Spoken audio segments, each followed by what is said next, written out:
Welcome to Pondicherry சமையல். நம்ம இன்றைக்கி வந்து ஒரு சூப்பரான வெஜிடேரியன் தாலி பார்க்க போகிறோம். அது வாங்க நம்ம என்னென்ன தாலி எப்படி செஞ்சோன்னு சொல்லிட்டு பார்க்கலாம். ஃபஸ்ட்டு நம்ம உருண்டை குழம்பு செய்ய போகிறோம். பருப்பு உருண்டை குழம்பு. அது கடலைப்பயிரை ஒரு 3 மணி நேரம் ஊற வச்சுக்கிறேன். நல்லா ஊறி ரெடியாக இருக்குது. இப்போ இதில் வெங்காயம் எல்லாத்தையும் ரெடியாக பண்ணி வச்சாச்சு. முருங்கைக்காய், கத்திரிக்காய், வாழைக்காயெல்லாம் வந்து குழம்புக்காக ரெடி பண்ணி வச்சுக்கிறேன். இப்போ எப்படி செய்யறதுன்னு பார்க்கலாம். ஊற வச்ச கடலைப்பயிரை வந்து மிக்சியில் போட்டு அரைச்சிட்டு வந்துடலாம். இப்போ அரைச்சிட்டு வந்துட்டோம். இப்போ ரொம்ப மழைன்னு இருக்கக்கூடாது, தண்ணி ஊற்றி அரைக்கக்கூடாது, ரொம்ப குறன்னு இருக்கக்கூடாது. இந்த மாதிரி பதத்தில் இருக்கணும். ரொம்ப மஞ்சிச்சினாலும் நல்லா இருக்காது, ரொம்ப குறை இருந்தாலும் உண்டை பிடிக்க வராது. இதில் பொடியாக கட் பண்ணி வச்சுருந்து வெங்காயத்தை போட்டுக்கலாம். பச்சை மிளகாய், கருவேப்பிலை, கொத்தமல்லி. இதை வந்து நான் பூண்டும் பெருஞ்சீரகத்தும் நல்லா நையை நசுக்கி வச்சுக்கிறேன். தேவையான அளவுக்கு உப்பு போட்டுக்கலாம். இப்போ நான் இதை வந்து மாவை வந்து 2ஆக பிரிக்க போகிறேன். கொஞ்சம் வடக்கி எடுத்துக்க போகிறேன், கொஞ்சம் உருண்டைக்கும் செய்ய போகிறேன். இதை நல்லா பிசைஞ்சிட்டு கொஞ்சம் மாவை எடுத்து நான் வடக்கி போட்டுக்கலாம். இதை வந்து நான் உருண்டை பிடிச்சி இட்லி குண்டாவில் வச்சு அவிக்க போகிறோம். இப்போ நீங்கள் இட்லி குண்டா இருந்தால் இட்லி குண்டா போட்டுங்க. நான் எனக்கு இதில் வச்சுக்கிறேன். நான் புட்டு அவிக்க இடத்துல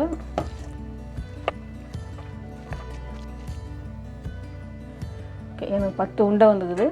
இப்போ மூடி வச்சுடுவோம். வெந்த பிறகு பார்க்கலாம். இப்போ குழம்பு எப்படி தாளிக்கிறதுன்னு பார்க்கலாம்.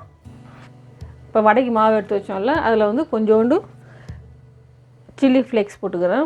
சில்லி ஃப்ளேக்ஸ் வந்து நல்லா வாசனையாக நல்லாயிருக்கும், அதனால் அதை போடுறேன். கொஞ்சோண்டு ஓமம் போடுவோம்.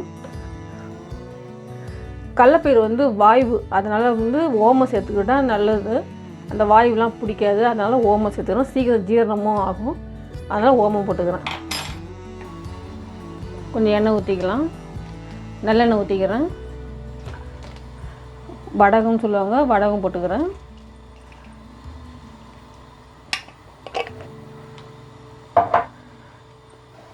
ஒரு எலுமிச்சம்பழ அளவுக்கு புளியை எடுத்து கரைச்சி வச்சுருக்கேன். அதில் கொஞ்சோண்டு மஞ்சள் பொடி போட்டுக்குவோம், ஒரு 1/2 ஸ்பூன் அளவுக்கு.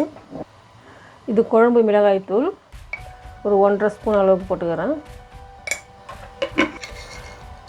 உப்பு வந்து உங்களுக்கு தேவையான அளவு உப்பு. வடகம் வெடிச்சிட்டு பூண்டு போட்டுக்கிறேன்.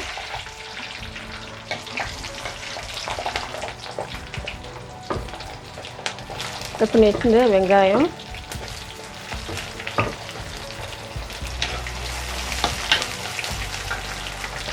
பச்சை மிளகாய்,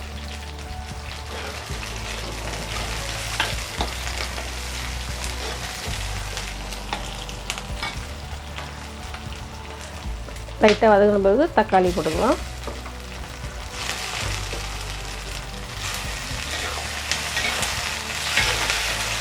எல்லாம் நல்லா வதங்கிடுச்சு. இப்போ வந்து நம்ம கட் பண்ணி வச்சுருந்த கத்திரிக்காய், வாழைக்காய், முருங்கைக்காய் இது எல்லாத்தையும் போட்டு வதக்கிக்கலாம்.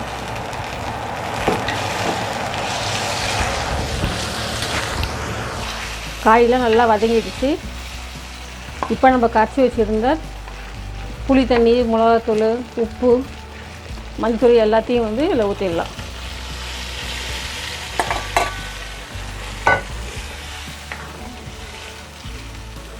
குழம்பு கொதித்த பிறகு நம்ம உண்டை வந்து ரெடி பண்ணி வச்சுருக்கோம். நல்லா உண்டை வெந்துடுச்சு பாருங்க, சூப்பராக வெந்திருக்கு. ரெடியான பிறகு நம்ம இதில் போட்டுக்கலாம். கொஞ்சம் பெருங்காய பவுடர் போட்டுக்குவோம். இப்போ வடையை போட்டுருவோம்.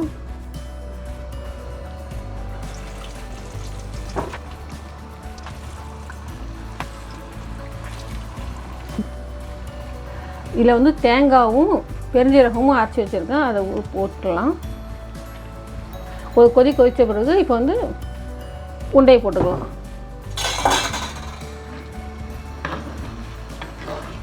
ஏன்னா உண்டையை ஃபஸ்ட்டே போட்டால் நம்ம கிண்டக்கூடாது. கிண்டிங்கன்னா அந்த உண்டையெல்லாம் உடஞ்சிடும். அது ரொம்ப நேரம் கொதிக்க வைக்க வேணாம். அதில் கொஞ்சம் ஒரு கொதி வந்தோடனே உண்டையை போட்டுடலாம்.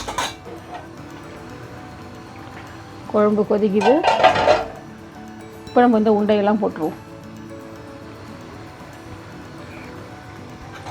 உண்டையை போட்டு ரொம்ப கிண்டிலாம் விடாதீங்க. ஜஸ்ட்டு குழம்பு உள்ளே டிப் பண்ணுற அளவுக்கு இருந்தால் போதும். கிண்டி விட்டிங்கன்னா உண்டையெல்லாம் உடச்சிக்கும். இது ஒரு கொதி வந்தோடனே நம்ம கொத்தமல்லி போட்டு இறக்கிடலாம். வடை வச்சு வடையை எடுத்துடலாம்.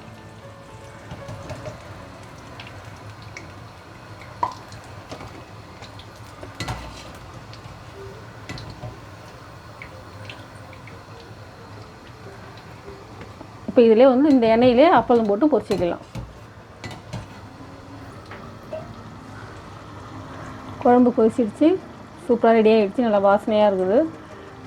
கொத்தமல்லி போட்டு இப்போ இறக்கிடலாம். அவ்வளோதான். அடுப்பை ஆஃப் பண்ணிடுறேன். இப்போ பீன்ஸ் பொரியல் பண்ண போகிறேன். அது கொஞ்சோண்டு எண்ணெய் ஊற்றிக்கலாம். கடுகு தாளிச்சிக்கிறேன்.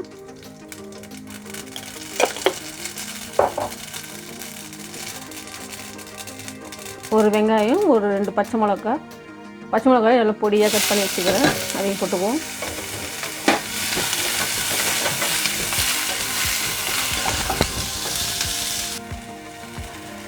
இது ஒரு ஸ்பூன் பச்சை பயிரை எடுத்து அதை வந்து ஊற வச்சு வச்சுக்கிறேன். அந்த ஊற வச்ச பச்சை பயிரை இதில் போட்டுருவோம்.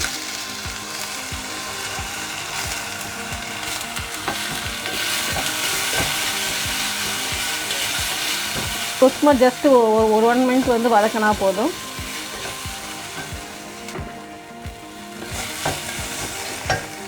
இப்போ கட் பண்ணி வச்சுட்டு பீன்ஸு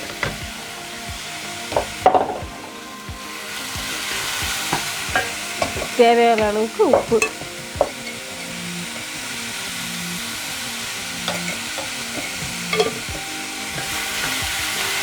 சம் பீப்புள் மஞ்சள் பொடி போடுவாங்க. எனக்கு மஞ்சள் பொடி போடல. ஏன்னா அப்படியே க்ரீனாகவே அப்படியே இருக்கட்டும்னு அப்படியே விட்டுட்டேன்.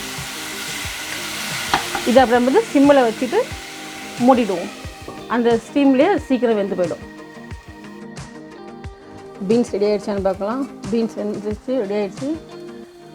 தேங்காய் திருவலை போட்டு ஆஃப் பண்ணிடலாம். அவ்வளோதான், பீன்ஸ் பொரியல் தயாராகிடுச்சு. இப்போ வந்து நெக்ஸ்ட்டு வந்து கோஸு கூட்டு வைக்க போகிறேன். கடலப்பயிறு வெந்துக்குது. அதில் வந்து ஒரு சின்ன வெங்காயம், பச்சை மிளகாய், தக்காளி எல்லாத்தையும் போட்டுடுறேன். அது கூட கட் பண்ணி வச்சுருந்த கோஸையும் போட்டுருவோம்.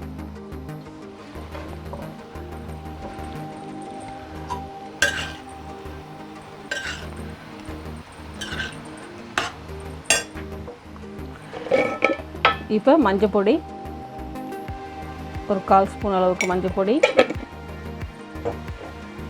உப்பு தேவைக்கேற்ப உப்பு,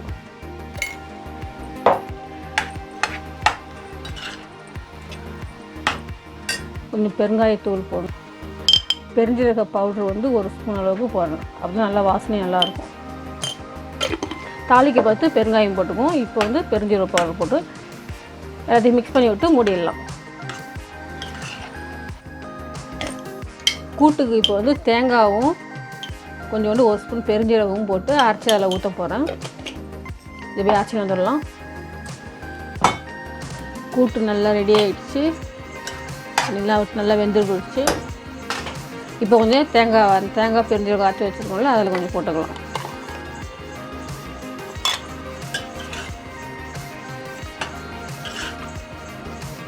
கூட்டை தாளிக்க போகிறேன். கொஞ்சோண்டு எண்ணெய் ஊற்றிக்கிறேன்.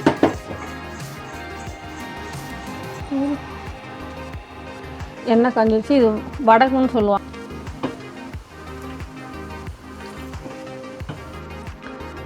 தாளித்து கொட்டியாச்சு. இப்போ கூட்டும் ரெடி ஆகிடுச்சு. கடைசியாக கொஞ்சம் கொத்தமல்லி தழை போட்டு இறக்கிடலாம். இப்போ பார்ப்போம். கேரட் வெந்துடுச்சு.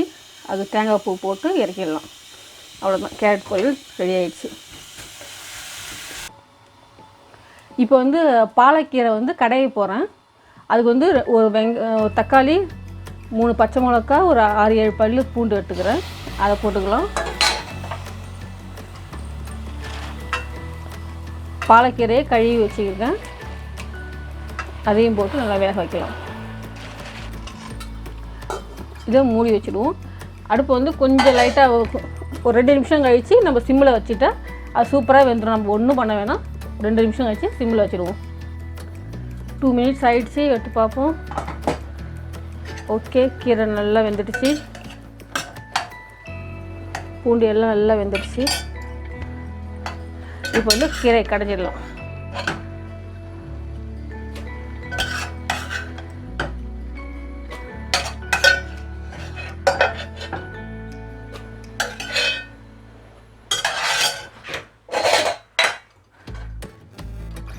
தேவையான அளவுக்கு தேங்காய் திருவல் போட்டுக்கிறேன். உப்பு கொஞ்சம் தேவையான அளவுக்கு உப்பு போட்டுக்கிறேன்.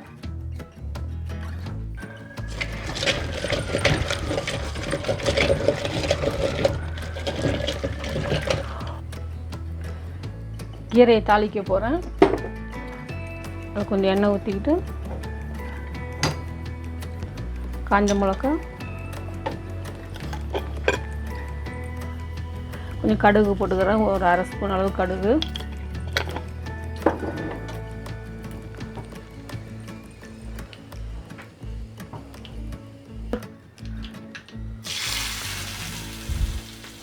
ஓகே. இப்போ கீரை ரெடி ஆயிடுச்சு. வாழைக்காய் வறுக்க போகிறோம். இப்போ கொஞ்சோண்டு மஞ்சள் பொடி போட்டுக்கிறேன்.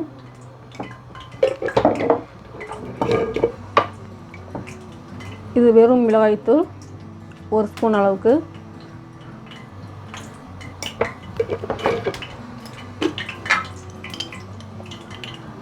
பெருஞ்சீரக பவுடர்,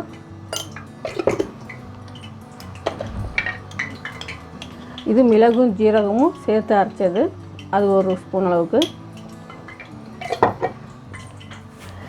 தேவைக்கேற்ப உப்பு.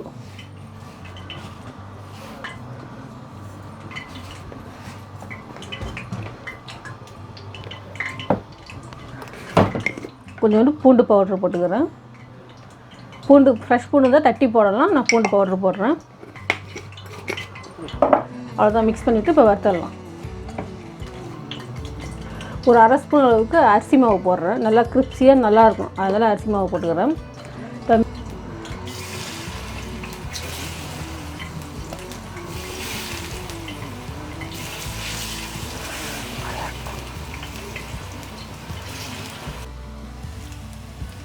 ஒரு சைடு வந்துடுச்சு. இப்போ அடுத்த சைடு திருப்பி போட்டுக்கலாம்.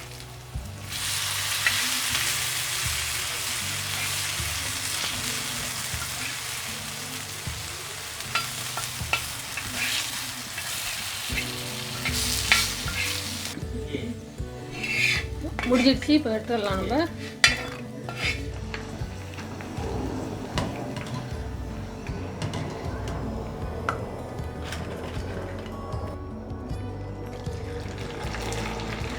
இந்த வத்தல் வந்து நானே பண்ணது. இது உங்களுக்கு இந்த வத்தல் இப்போ செய்யணும்னு ஆசையாக இருந்ததுன்னா டிஸ்கிரிப்ஷன் பாக்ஸில் கொடுக்குறேன், லிங்க் கொடுக்குறேன். அதை நீங்களும் செஞ்சு பாருங்கள்.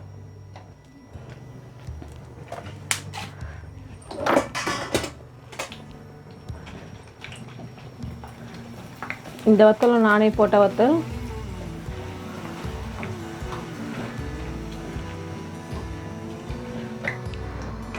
இப்போ அப்பளம் பொரிச்சிக்கலாம்.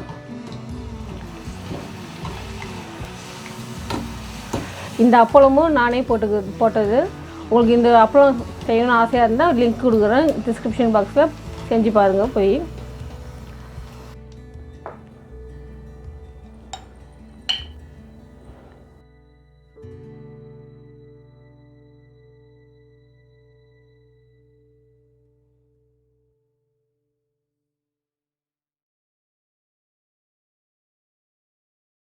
உருண்டை குழம்பு,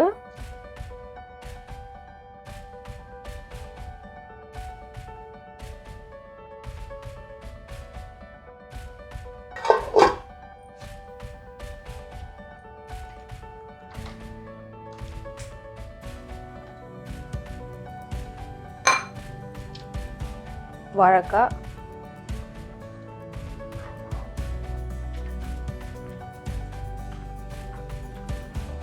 கோசு கூட்டு,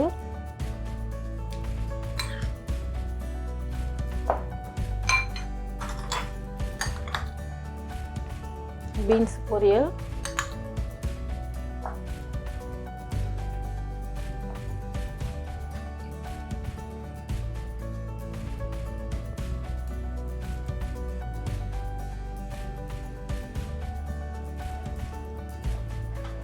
கீரை கடையல்,